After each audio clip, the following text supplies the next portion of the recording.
first scenario usually involves 4 vehicles and 6 to 10 drivers and passengers, all of whom are in on the scheme. The first car is the lookout vehicle. That vehicle will come to a stop on a freeway off-ramp.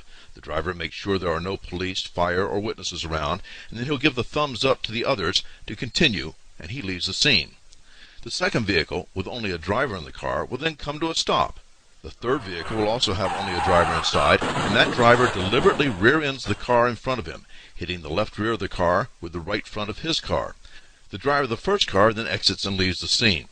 The last vehicle is usually a van, and 4 or 5 people will pile out of it. 2 or 3 people get into each of the damaged cars, and the van leaves the scene. Now, you have just the 2 damaged vehicles remaining with the occupants.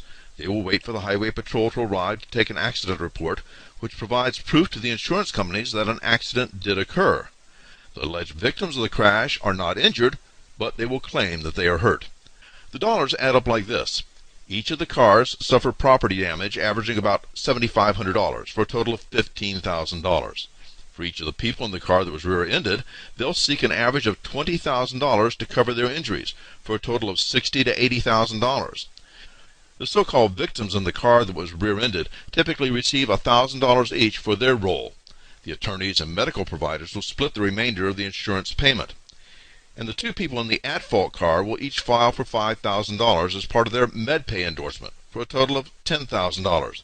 They usually get $2,500 each for their role, and the attorneys and medical providers will also take $2,500 each.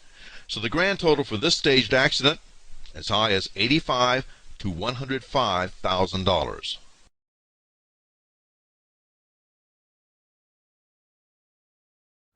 It's the lady at 46 South Rose. 46 South Rose.